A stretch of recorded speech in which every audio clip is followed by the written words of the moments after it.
día puede estar cargado de trabajo, distracciones y megabytes de información, pero ahora tienes un espacio enfocado para que reflexiones como hombre en lo que Dios tiene para ti. Este es tu Byte de Fe con tu hermano y amigo José Molina. Dios te bendiga, mi hermano. Si consideramos el top 5, sabes que ese término es bastante conocido para los fanáticos de los deportes, pero en esta ocasión, de las historias bíblicas más populares que puede tener la niñez, podemos recordar como adultos que se puede encontrar entre ellas el relato del profeta Jonás. Y esa historia no es necesariamente popular porque se trata de un profeta, vamos a empezar por ahí, sino porque este hombre se lo tragó un pez o una ballena. Y si uno le pregunta a cualquiera de esos niños que salen de las escuelas bíblicas dominicales de cualquiera de las congregaciones a las que asisten, ¿por qué fue que la ballena se tragó a Jonás? De seguro que la contestación, sin titubear, y puede ser si hay un grupito que sea a coro, porque desobedeció a Dios.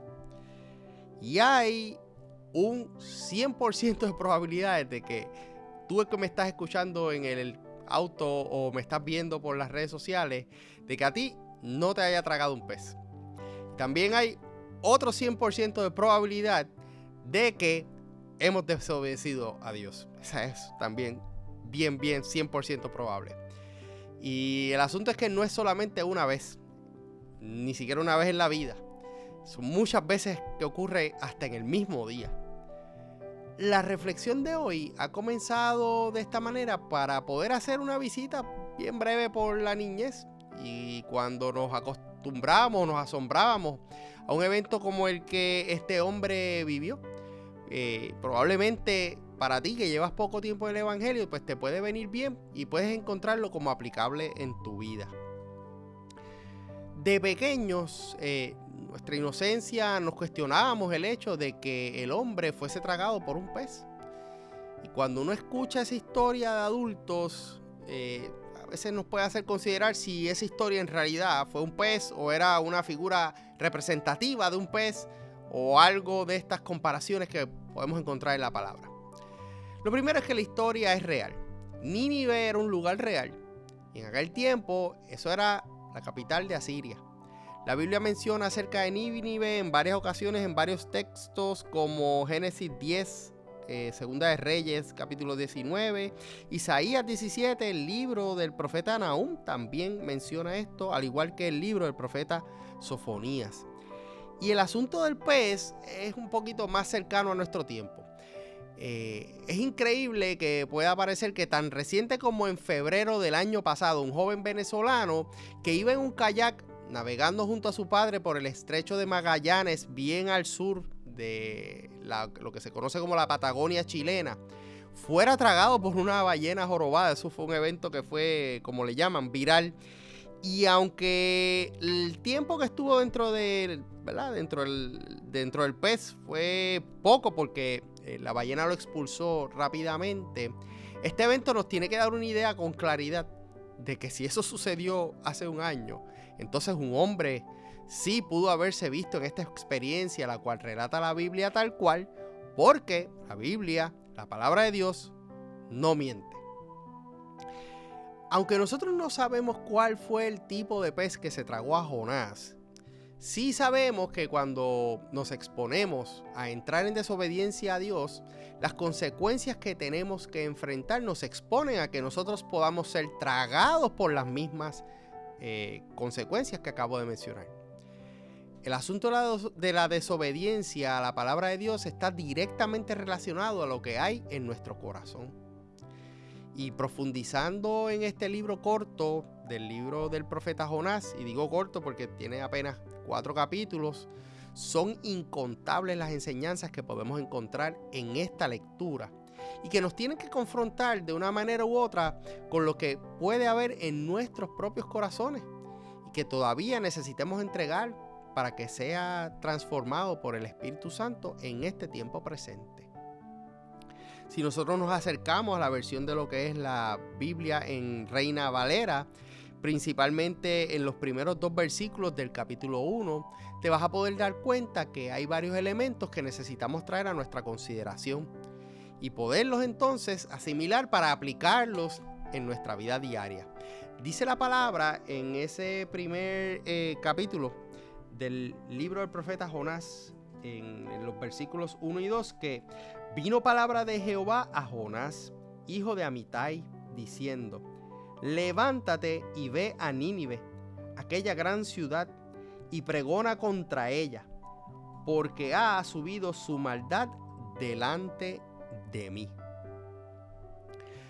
Aunque Jonás era un profeta del pueblo de Israel, el mensaje que iba a llevar no era para la gente de Israel. Pero, sin embargo, la lección de la experiencia de vida sí es algo que este pueblo tenía que considerar, y las consecuencias de esas decisiones en sí mismas. Tú y yo, amado hermano, no tenemos que tener los títulos de profeta de la iglesia MEC, ni profeta de la iglesia bautista X o metodista tal, ni siquiera profetas de Puerto Rico, para considerar que un día va a llegar la palabra de Dios a tu corazón y tendrá Él la expectativa de ver cómo tú vas a reaccionar a ella. O sea, Dios va a estar mirando cuál es la acción que vas a tomar basado en la condición de tu corazón. Y hay palabras de parte de Dios que vienen a nuestro corazón y que pueden ser la prueba del cielo.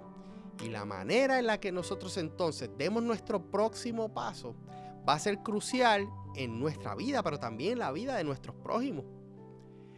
El mensaje que Dios está poniendo en tu corazón puede que no sea para los de tu casa, puede que no sea para tus amigos, pero ellos van a estar mirando cómo tú vas a reaccionar y serán testigos en primera fila de lo que Dios puede hacer en tu vida cuando propones en tu interior servir al Señor y bendecir a otros por encima de lo que puede ser incluso tu orgullo o dolores que a veces cargamos por dentro. En este caso particular, la palabra que Reina Valera de la versión que te acabo de leer se traduce como levántate, es la palabra hebrea kum, que entre sus significados, pues por supuesto, vamos a encontrar que está levantarse, pero también hay otros significados bien interesantes como cumplir, continuar, ejecutar. Y uno de los que deseo tener énfasis en esta reflexión es para ser probado. Esto lo extraje de un portal de estudio que se llama Blue Letter Bible. Es el Lexicon Strong H6965. O sea, que para ser probado fue enviado Jonás a Nínive. Dios quería mostrar su misericordia a esta ciudad, a esta gente que vivía allí. Pero Jonás decidió huir y no obedecer a ese mandato que recibió de Dios. Jonás prefirió resistirse a esa palabra que Dios había puesto en su corazón, aunque fuera él, Jonás el profeta.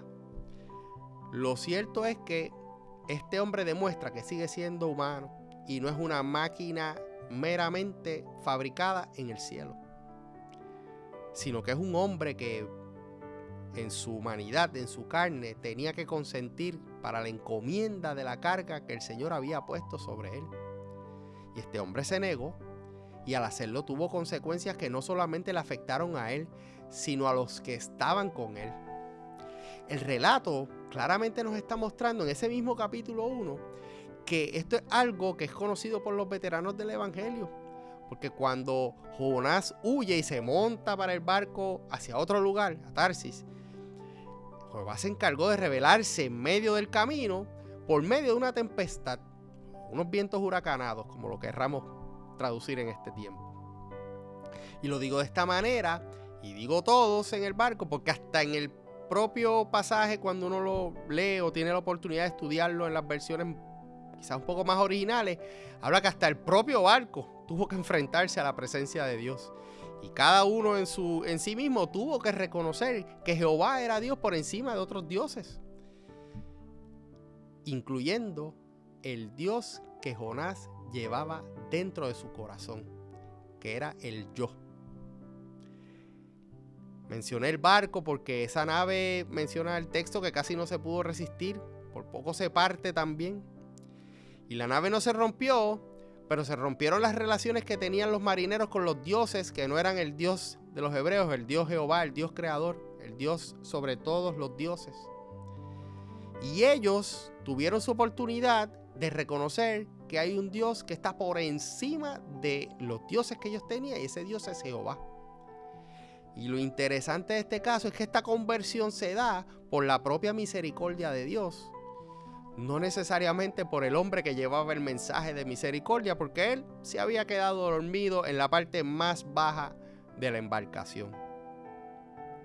Cuando cada uno de nosotros tiene que hacerse responsable con respecto al mensaje que Dios le da, quizás es momento entonces de que consideremos si tenemos que inclinar voluntades, si tenemos que hundir prejuicios, si tenemos que sacrificar gustos y simple y sencillamente hacer lo que nos toca.